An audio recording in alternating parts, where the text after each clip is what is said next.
Watching 13 News, Kansas News Leader. Welcome back to 13 News this morning. It is 8:25 and we dealt with a crazy night. Not a lot of sleep for me. Thunder and lightning just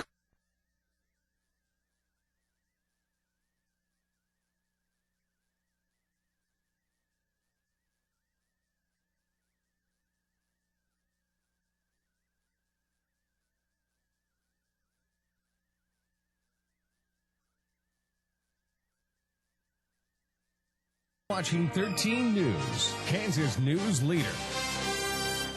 Welcome back to 13 News this morning. It is 8:25 and we dealt with a crazy night. Not a lot of sleep for me. Thunder and lightning just crazy. Kept you up all night, huh? Yeah, it was very loud. We had a lot of rainfall. Also, some severe weather moved through the area. But the good news is all of that has moved off to our east this morning. It looks like we're going to be dry for the rest of the day today and actually for the next couple of days. So a much-needed break from the active weather pattern that we've been experiencing. Your climate summary. Yesterday, we saw a high of 89 degrees. Our low temperature yesterday was 66. So yesterday, as far as the temperatures are concerned, was a little bit above average. Our record high, 107, and that was set back in 1953. Now, going into the day today at midnight, officially, we already had 3.98 inches of rain in the rain gauge so far through the month of June, which is well above average. But then we saw a lot of rain after midnight. In fact, officially at Topeka's Billard Airport, we recorded 1.34 inches of rainfall after midnight. So that just continues to add on to the surplus that we have for both the month and the year of 2009. We do need to dry out a little bit. It's been very wet over the course of the first half of June, and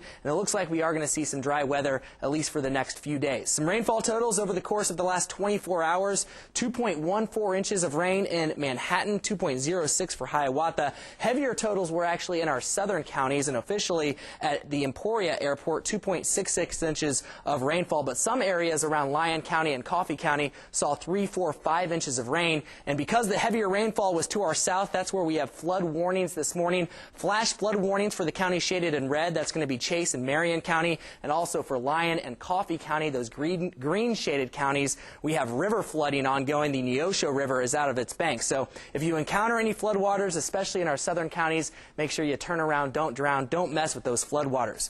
On top of the heavy rainfall, we also saw some severe weather overnight. A tornado touched down in Kansas. Now, it wasn't in our viewing area. It was in southern Kansas. Butler County saw a tornado touchdown briefly last night. We did have large hail around the area, baseball-sized hail in Alta Vista, golf ball-sized hail in Concordia, and some very strong straight-line winds as well, including a 68-mile-per-hour wind gust reported at the Emporia Airport. That was last evening and overnight last night. This morning, those rain showers and thunderstorms have moved off to the east. We have dry conditions, and that's going to continue to be the case for the remainder of the day today.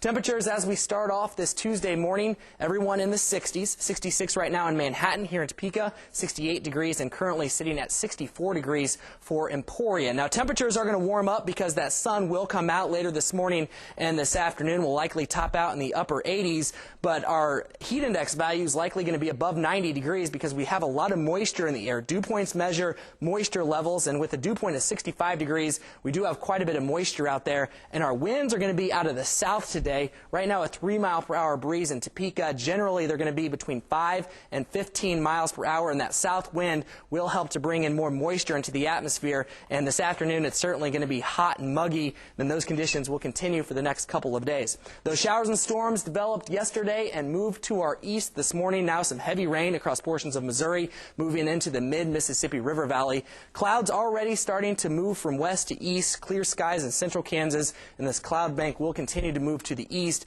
as we go through the rest of the morning. And like I said, by this afternoon, I do expect us to see quite a bit of sunshine. Now, the past several days, we've had the jet stream right on top of us, and we've seen some waves of energy moving through that jet stream, producing rain showers and thunderstorms. I already showed you how far above average we are so far for the first half of June, but we're about to experience a pattern change as that jet stream is going to lift to our north. A ridge of high pressure is going to build in, and that's going to bring us some very hot and humid weather for the middle of the work week, but then towards the end of the work week, another cold front will move through, bringing our temperatures back down.